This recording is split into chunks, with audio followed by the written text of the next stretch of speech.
Jusqu'à présent, les autorités ivoiriennes évitent de mettre de l'huile sur le feu. Il ne se passe pourtant pas une seule semaine sans que la bande des trois mousquetaires, qui usurpent le pouvoir au Sahel, ne profère des accusations contre la Côte d'Ivoire. Pour peu que les incidents sécuritaires se multiplient dans leur pays, qu'ils n'ont qu'une seule parade, jeter leur dévolu sur la Côte d'Ivoire. Cette vache à lait qui les maintient sous perfusion. Plus de 5 millions de Burkinabés installés dans ce pays, plus de 3 millions de Maliens et plus d'1 million de Nigériens. Cette hospitalité ne suffit cependant pas à susciter en eux et en leurs millions de partisans le moindre sentiment de reconnaissance. Après les arguties du sous-préfet en chef de Vladimir Poutine en Afrique, Ibrahim Traoré, qui à chaque difficulté dessert des complots montés de toutes pièces pour masquer son incompétence notoire à sécuriser ce pays qu'il a livré impunément à la merci du pillage impérialiste de la Russie, c'est au tour de son acolyte du Niger, Abderrahmane Tchani, de s'illustrer de la plus mauvaise des manières. Acculé par les terroristes, incapable de regarder son peuple en face au regard de la crise économique aiguë qui ronge le pouvoir d'achat des Nigériens, le ravisseur qui continue de détenir le président élu, Mohamed Bazoum, en otage, s'adonne également à la pire des bassesses.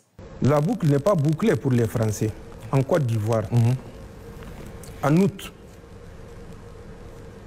2024, le 6 août précisément, les anciens Nigériens Des anciens Nigériens, vous dites? Oui, des anciens Nigériens. Vous avez suivi la déchéance de leur nationalité. Je reviendrai là-dessus sur certains experts qui polémiquent sur cette déchéance de nationalité. Donc, ont été convoqués à une réunion à Abidjan.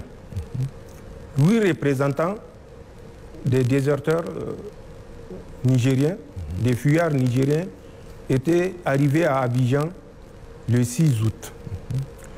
La rencontre qui devait avoir lieu le 8 du mois d'août était une rencontre de haut niveau. Elle s'est tenue à Jacquesville, c'est toujours non loin d'Abidjan, en Côte d'Ivoire. Pour les autres de moindre importance, ils ont participé à la rencontre du 7.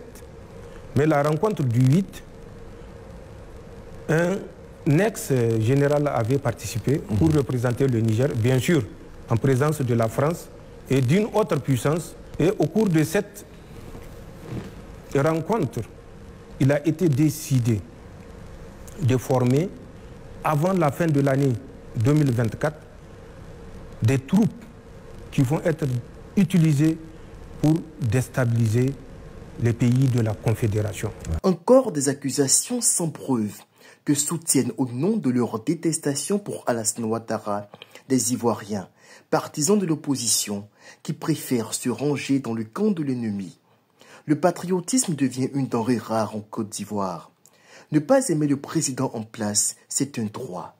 Mais de là à soutenir l'ennemi contre son propre pays, c'est une honte absolue, un acte de traîtrise inacceptable. La Côte d'Ivoire avant tout.